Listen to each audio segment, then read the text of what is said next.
બ્લોગમાં તમારા બધાનું સ્વાગત છે ને કેમ છો બધા મજામાં? અમે આવ્યા છે આજે અમારે કુળદેવી માતાના સાનિધ્યમાં. તો આજે મારે શું કહેવાય કે શિવા અને શ્યામાને બંનેને જોખવાની છે. તો બધા શું કહેવાય કે ઠાકરથી જોખતા હશે, પેડાથી જોખતા હશે, ઘણી અલગ અલગ રીતે જોખતા હશે, પણ અમારે આજ કંઈક અલગ રીતે જોખવાની છે. તો એ હું તમને આગળ બતાવીશ, વિડીયોમાં કન્ટિન્યુ રહેશે.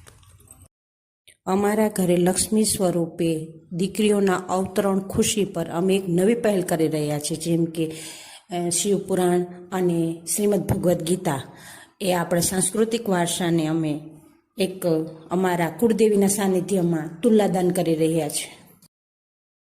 અમારી બંને દીકરીઓને અમે શિવપુરાણ અને ગીતાજી શ્રીમદ ભગવદ્ ગીતાજીથી અમે જોખ્યું છે. માતાજીએ અમારી કુળદેવી સોડોમાએ બધા આકરથી જોગતા હશે, પેડાથી જોગતા હોય, ગોળથી જોગતા હોય, ઘણા, પણ અમે અલગ જ એક પહેલ કરી છે અમારી દીકરીઓને જોખવા માટે.